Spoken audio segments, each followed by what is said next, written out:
खबर आपको दें कि कोहाट के इलाके दराज खेल में बारिश का पानी घर के तहखाने में दाखिल होने से 11 अफराद जान बहक हो गए। 5 साल बच्ची लापता है। आपको अपडेट करें इस अहम और अफसोसनाक खबर से कि कोहाट के इलाके दरादम में बारिश का पानी घर के तहखाने में दाखिल होने से 11 अफराद जान बहक हो गए।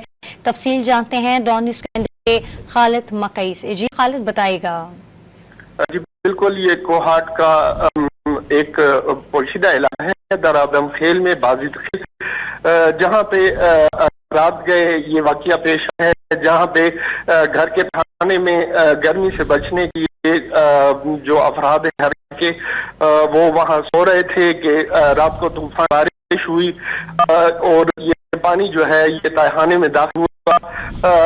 ये भी जराए बताए हैं कि ये वाकया बिजली के करंट लगने से भी पेश आ सकता है, ताहम किसी इदारे ने अभी इसकी है वो तहकीक नहीं की।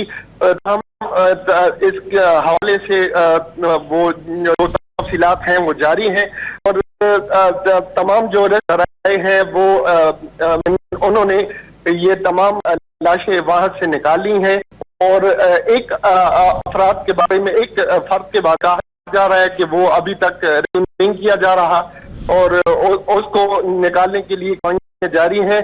अब इत्तलात के मुताबिक इस वाक़ये में 6 मर्द और 3 और 2 बच्चे शामिल। 11 अफराद जान बहक हो गए हैं और 5 साल बच्ची लापता है। तभी हमें अपडेट करते खालिद मक्की, आपका शुक्रिया।